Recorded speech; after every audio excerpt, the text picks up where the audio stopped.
Texas, 1944. A group of German women prisoners stood in the scorching heat. Their wrists were red and raw, chained for 3 long weeks. They had crossed an ocean, expecting torture, expecting starvation, expecting the worst. But then a cowboy walked toward them. He wasn't carrying a weapon.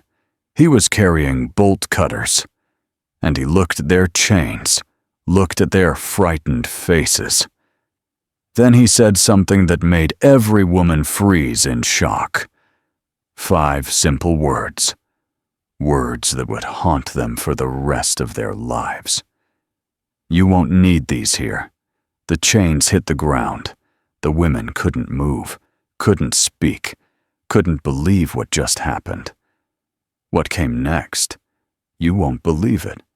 These German prisoners, enemies of America, were about to experience something that would destroy everything they believed about Americans.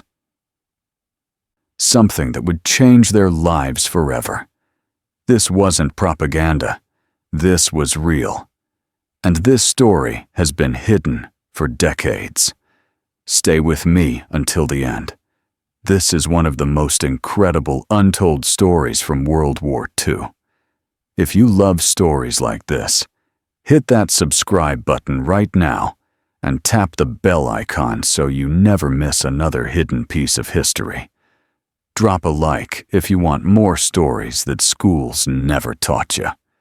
Now, let's go back to that dusty ranch in Texas where everything changed. Camp Hearn, Texas. Late June 1944. The heat hit them like a physical blow. Elsa had known summer warmth in Berlin, but this was different. This was air so thick you could taste it. Temperature climbing past 100 degrees Fahrenheit and staying there. The sun felt closer here, angrier, pressing down on everything with weight that made breathing feel like work. The train doors opened on a Saturday morning at 8 o'clock. The sun was already fierce.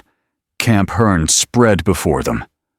Row after row of wooden barracks, guard towers built from raw lumber, wire fences gleaming in the brutal light. The camp was new, still being finished. Construction workers hammered in the distance.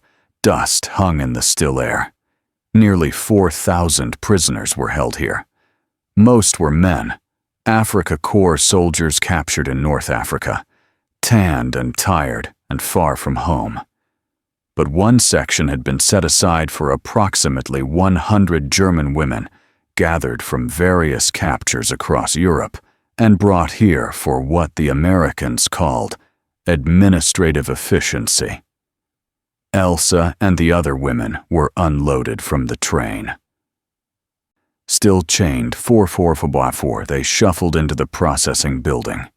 Photographs, fingerprints, numbers assigned, names recorded. Then came clothes. Simple cotton dresses in drab colors, probably donated by American civilians. The sizes were wrong. American women were built differently. Apparently, the dresses hung loose on most of the German prisoners, making them look smaller than they were, like children playing dress-up. Through all of this, the chains remained. Elsa had worn them for 3 weeks now, from France to ship to America to Texas. The metal had worn grooves into her wrists, not deep, but visible. Red marks that throbbed. She had stopped noticing the constant clinking sound, had learned to sleep despite Hilda's breathing on one side, Roz's restlessness on the other. The chains had become normal. Then they met Jack Morrison. He was 59 years old, owner of a cattle ranch southwest of the camp. He needed workers. The war had taken most of his ranch hands, young men shipped overseas or pulled into defense factories. His 5,000 acres of pasture needed tending. His cattle needed care. The labor shortage was desperate.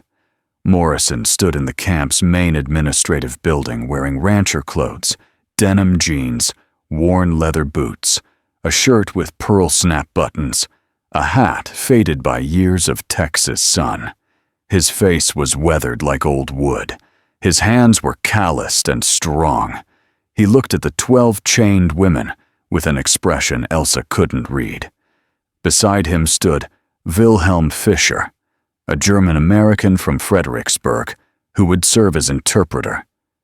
Fischer had grown up in Texas, speaking both languages. German at home with immigrant parents, English everywhere else. Morrison spoke, Fischer translated. These women will work at my ranch, farm work, livestock care, daily transport from camp, return each evening, pay deposited to camp accounts per Geneva Convention requirements. The camp commandant nodded. Standard arrangement. Morrison kept looking at the chains at the red marks on wrists, at 4 women linked together like criminals. His jaw tightened. He said something sharp in English, directed at the commandant. Fischer hesitated, then translated. Mr. Morrison wants to know why they're still chained. Security protocol, the commandant replied stiffly. They're enemy military personnel trained potentially dangerous. Morrison's response was longer, harder. His tone left no room for argument. Fischer translated carefully. Mr. Morrison says chains are dangerous around livestock, could catch on equipment, could cause injury to workers and animals. He says he won't take them chained. Says, if they're too dangerous to unchain, they're too dangerous for ranch work, and he'll find other labor. Silence filled the room. The commandant's face showed he'd had this argument before. Civilian contractors had leverage. The labor shortage was real, and Morrison clearly wasn't bluffing. The commandant made his decision. Remove the chains. Elsa's heart stopped. A guard approached with keys. The metallic click of locks opening sounded impossibly loud. The mechanism connecting Elsa to Hilda released. Then Rosa, then Hannah-Laura. The chains fell. The sound of metal hitting concrete echoed through the building like a thunderclap. Elsa stared at her wrists. The grooves were still there, red, sore, strange. She lifted her arms experimentally, amazed at the freedom, at the absence of weight pulling her back. Around her, other women touched their wrists gently. Some stood frozen, overwhelmed. Hannah-Laura cried silent tears. She quickly wiped away. Morrison stepped forward, spoke through Fischer. You'll work hard. We'll treat you fair. You need something. You tell the foreman. You have problems while you report them. That's the deal. He paused, looked each woman in the eye, then added, and you won't need chains here. Not on my ranch. Your people first, prisoners second. Fischer's voice wavered slightly, translating that last part as if uncertain he'd heard correctly. People first, prisoners second. The words hung in the Texas heat like something sacred. That night, Elsa lay in her bunker alone for the first time in weeks, unchained, able to move freely. She couldn't sleep. Freedom felt too strange.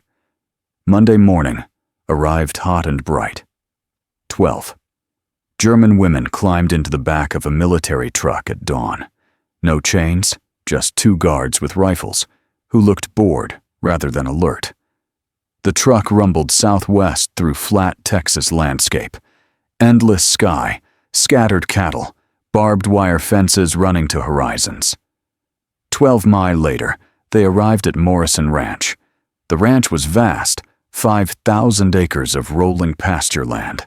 Cattle dotted the distance like toys. Windmills turned slowly in the morning breeze, pumping water from deep underground.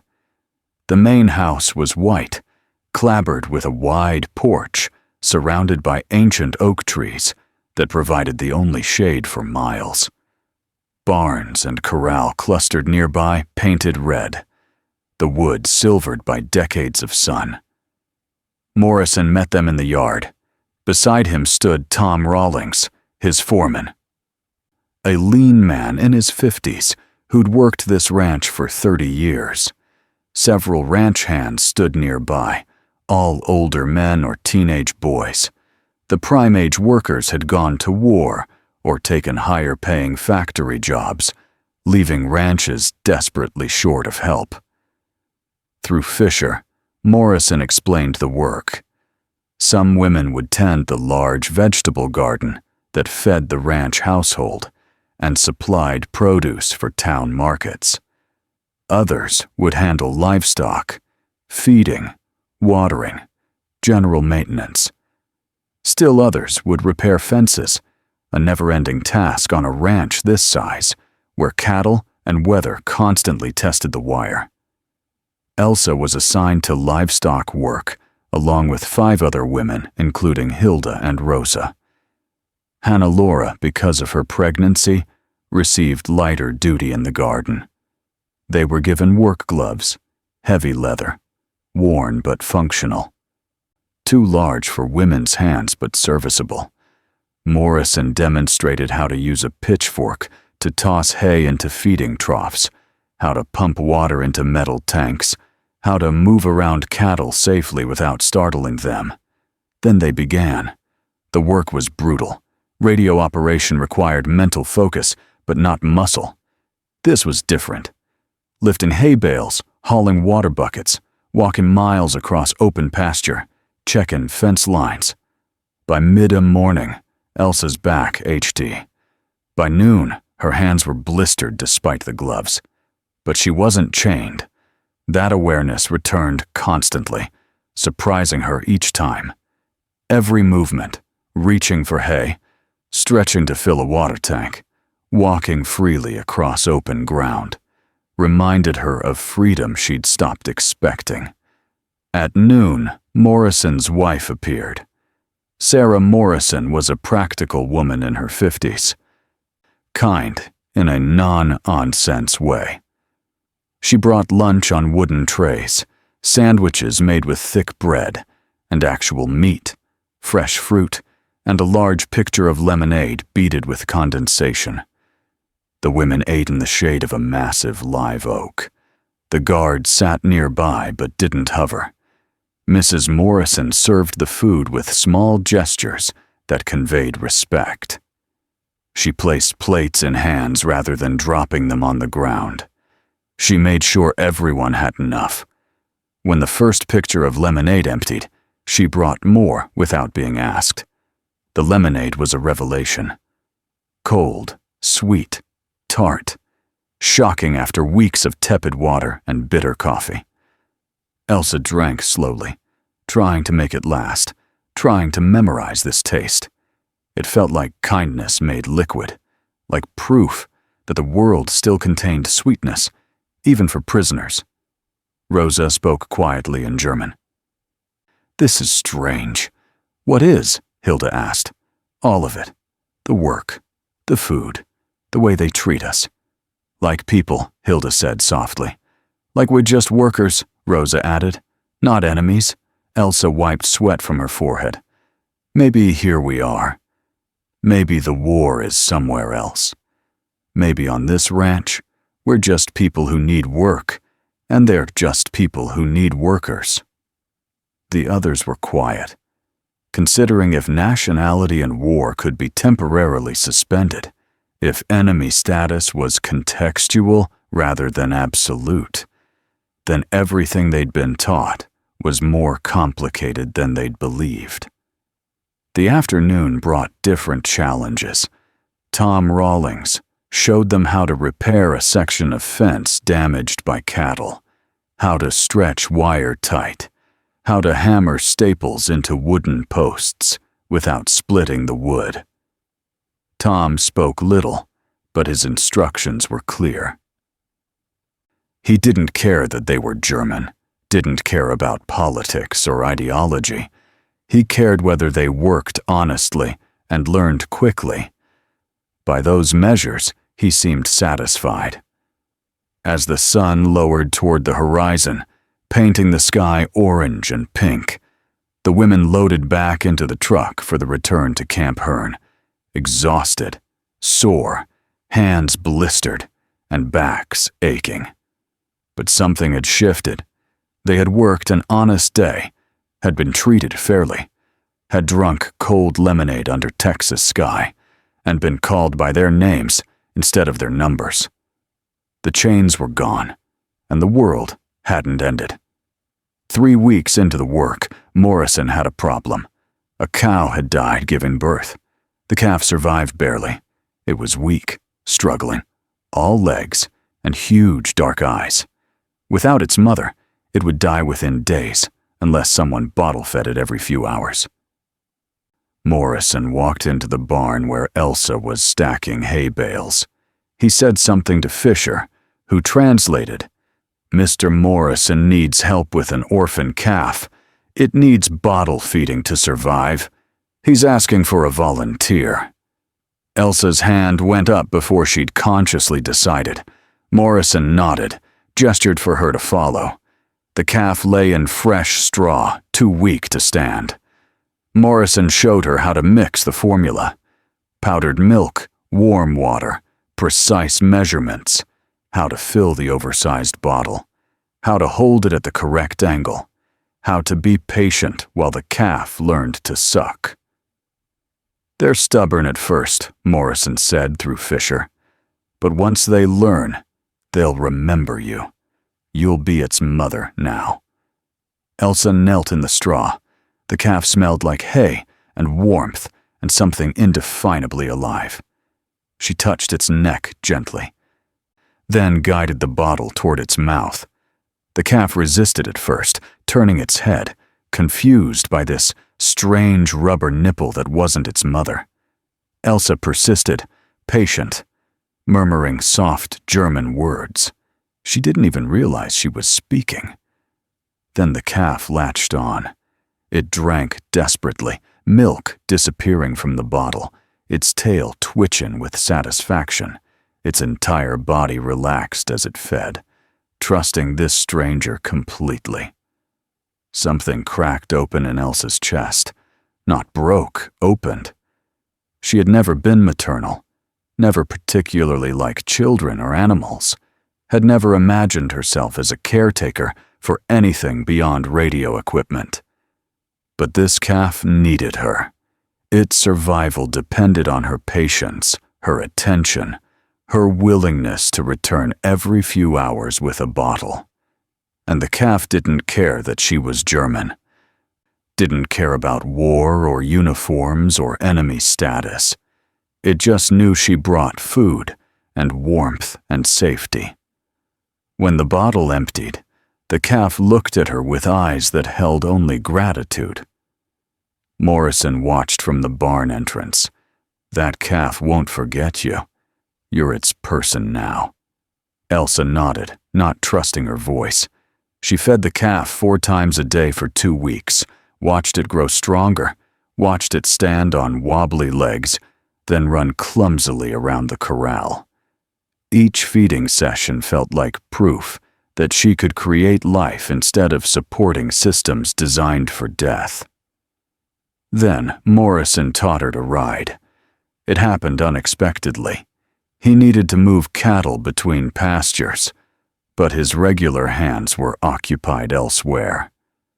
He looked at Elsa, at her competence with animals, at the way she moved around livestock without fear. "You ever ride a horse?" Fisher translated. "No," Elsa admitted. "Want to learn?"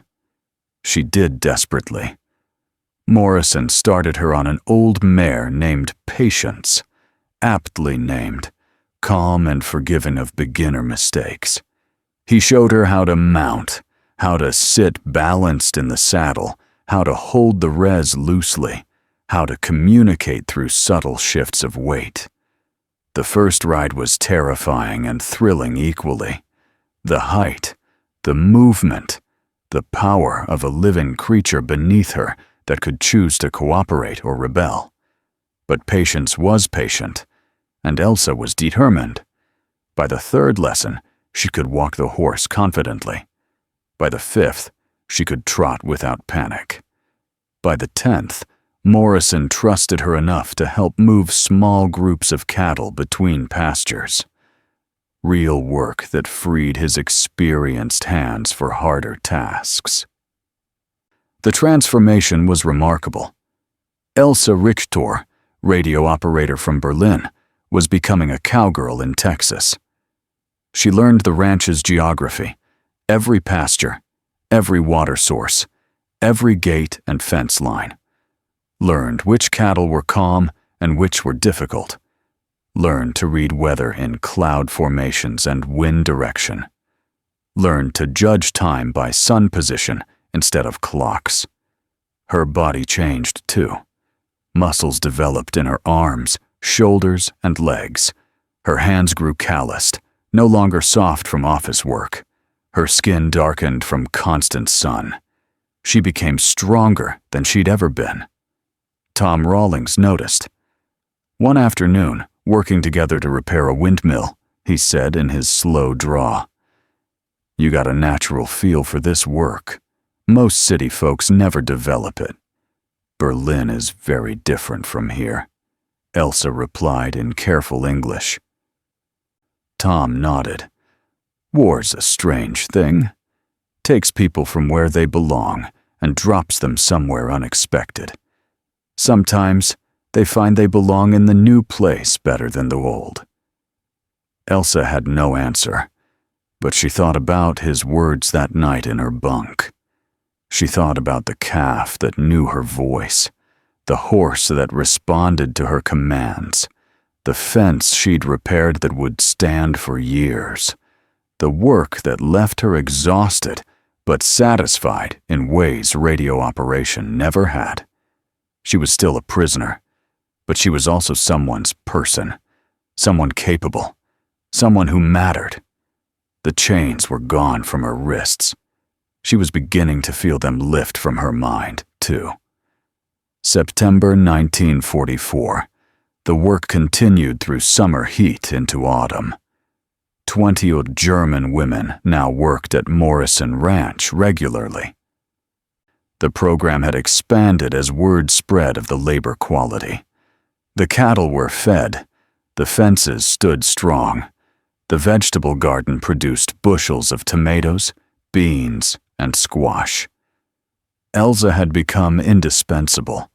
She could ride as well as any ranch hand, could bottle feed calves, repair windmills, move cattle across pastures with quiet confidence. Tom Rawlings told Morrison she was the best worker he'd supervised in years, man or woman, prisoner or free. Her English improved rapidly through daily use. She understood Tom's drawl now, caught Morrison's dry humor, could joke with the younger ranch hands in simple sentences that made them laugh. The grooves on her wrists had faded completely. Only faint white lines remained where chains had marked her skin for 3 weeks.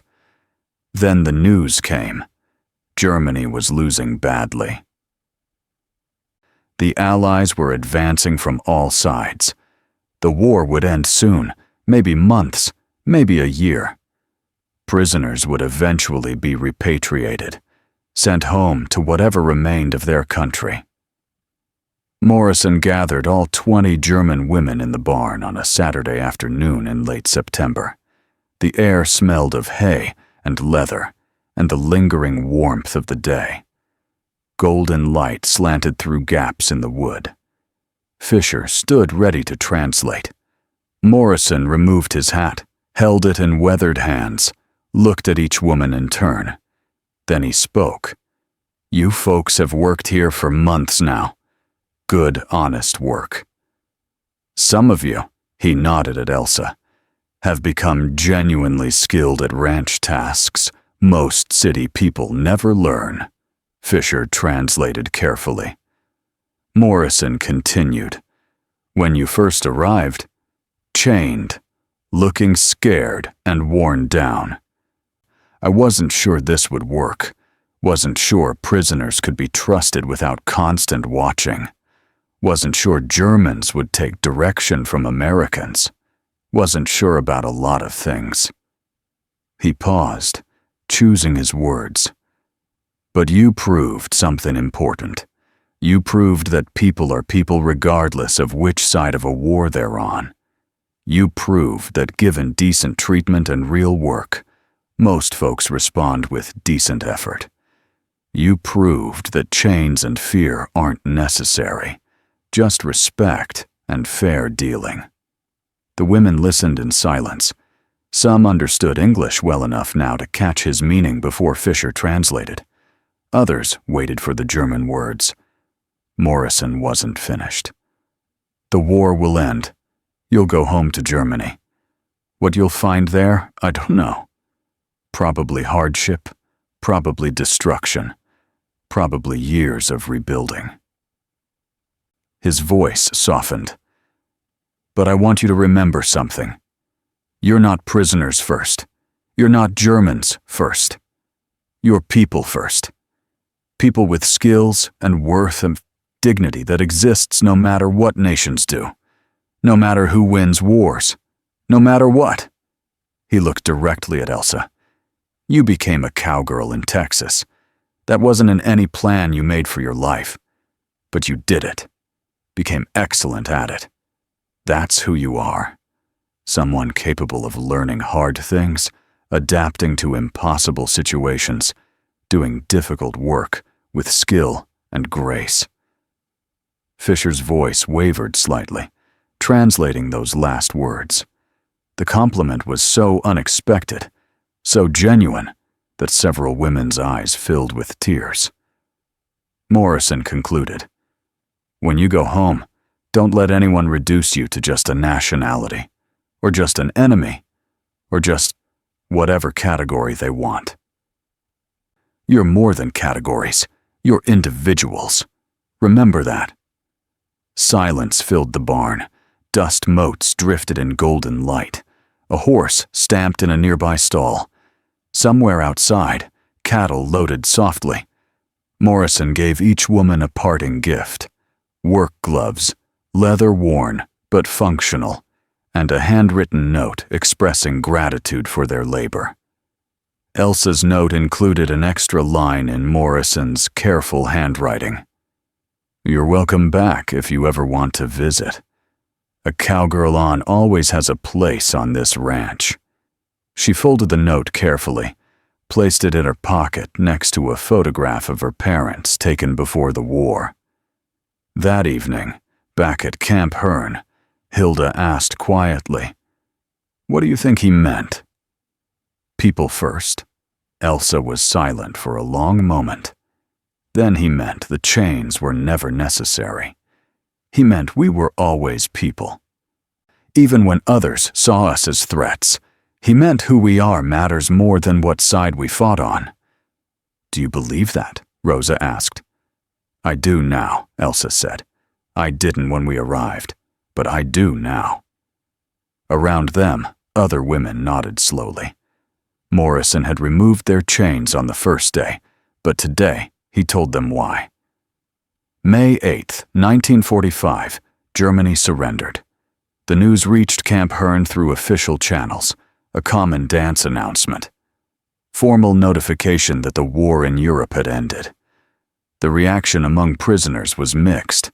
Some felt relief, others devastation. Most felt numb, too overwhelmed to process what it meant. Elsa felt strangely disconnected. The war had been happening somewhere else for months, a distant abstraction, while she fed calves and rode horses and repaired fences in Texas. Its end changed nothing immediately. She was still a prisoner, still working Morrison Ranch. The surrender was theoretically significant, but practically altered little in her daily life. But gradually changes accumulated.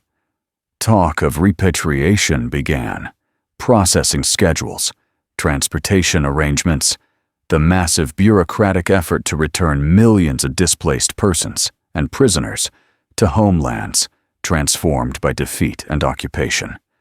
Elsa was repatriated in August 1945. The journey reversed her arrival, trucks to trains to ships across the Atlantic. But this time, no chains, no armed guards treating her like a threat, just exhausted people heading toward uncertain futures. She arrived in Hamburg, which was barely recognizable. Where a city had stood, now rubble stretched for miles, buildings reduced to skeletal frames, streets buried under debris. The smell of dust and death still lingering months after the bombing stopped. From Hamburg, she made her way to Berlin. A difficult journey through broken transport systems, through zones controlled by different Allied powers, through checkpoints requiring endless paperwork. Berlin was worse than she'd imagined. The city center was a moonscape. Her family's apartment building had been hit by bombs, reduced to twisted steel and concrete fragments. Neighbors who survived told her the news she'd been dreading. Her parents were dead, killed in an air raid in February 1945, buried in a mass grave with hundreds of others. She was alone, completely alone, 24 years old in a destroyed city, without family or home or prospects. Around her, millions of other Germans navigated similar devastation, loss, defeat. The grinding work of survival in circumstances that made survival seem impossible. But Elsa had something many others didn't. She had memories of Texas. She had skills learned on Morrison Ranch. She had knowledge, radical and sustaining, that people were people first, that dignity existed independent of national catastrophes, that chains could be removed by anyone willing to say, "You don't need these here."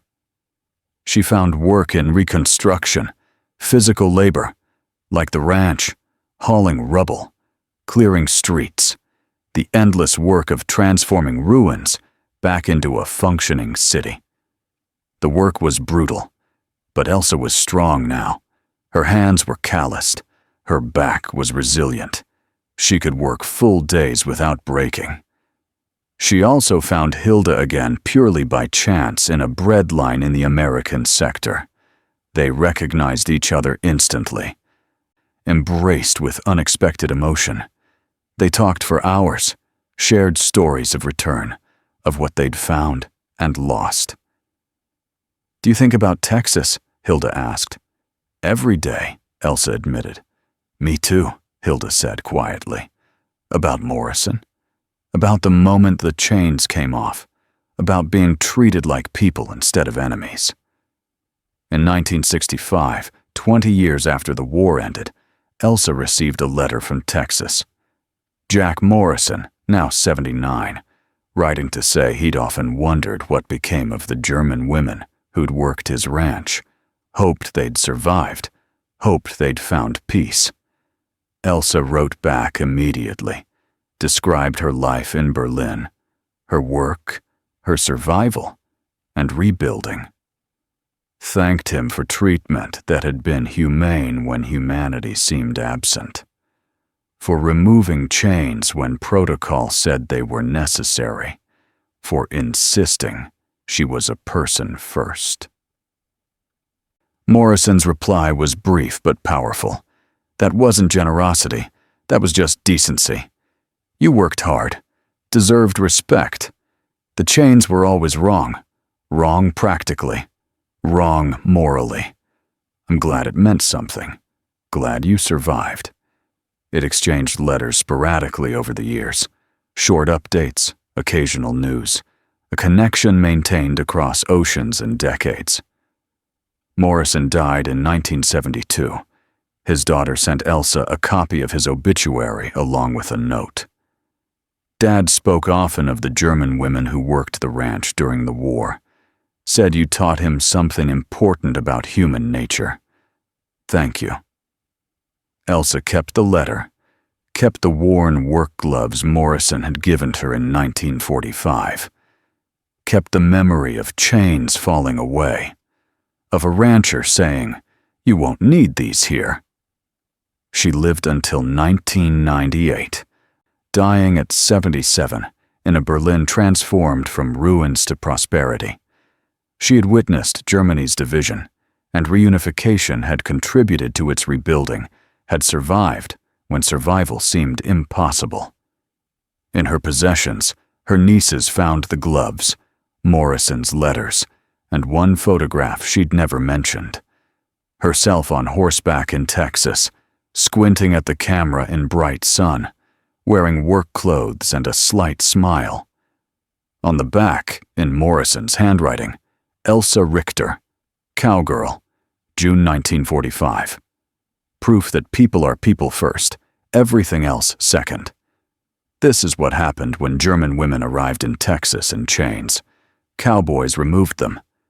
Not because security changed, not because the women were harmless, but because someone decided chains weren't necessary for people doing honest work.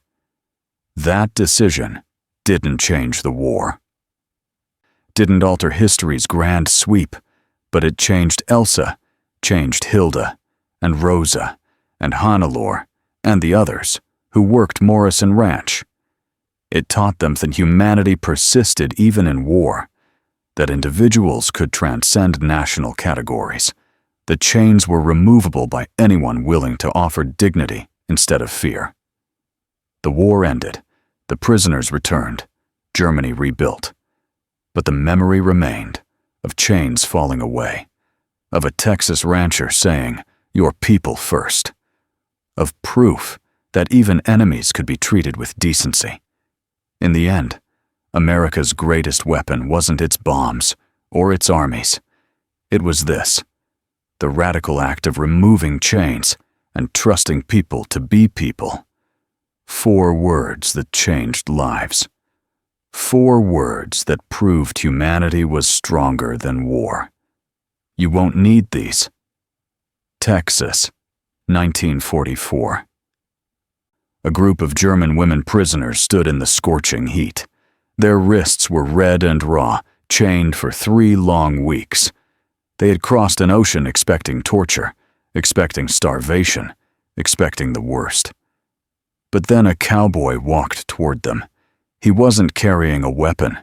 He was carrying bolt cutters. He looked at their chains, looked at their frightened faces.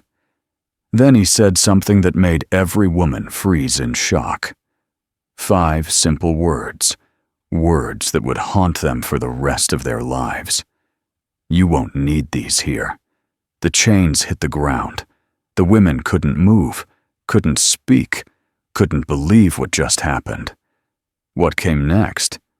You won't believe it.